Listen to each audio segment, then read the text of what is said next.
America बोला तेल वो तो भैया मेरी जेब में, मैं बेचूंगा। ईरान बोला भाई मेरे कुएं मेरा तेल मेरी मर्जी। इजराइल बोला ज्यादा फड़फड़ा मत, कुएं बम से उड़ा दूंगा, फिर देखना तेल कहाँ से निकलता है। रूस बोला तुम सब अभी छोटे बच्चे हो, तेल का असली मास्टरमाइंड तो मैं हूँ, मैं ही सप्लाई करूंगा भाई। अब पीछे से नॉर्थ कोरिया जाता भैया, अब लड़ाई शुरू करो यार, मुझे तो मिसाइल टेस्ट करनी है, तेल जाए बाद में। अरे भाई रुक जाओ, थोड़ा दिमाग लगाओ, तुम सब तेल बेचने के चक्कर में एक दूसरे को उड़ा दोगे तो ये तेल खरीदेगा कौन? कुएं में जाकर गाड़ियां चलाओगे क्या? अबे जब सब मर खप जाएंगे तो ये तेल बेचकर क्या करोगे? अपनी राख को पेट्रोल पिलाओगे?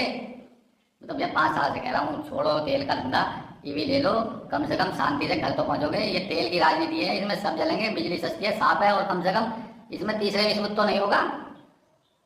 तेल बेच बेच कर इन्होंने पूरी दुनिया को तेल लगा दिया भैया।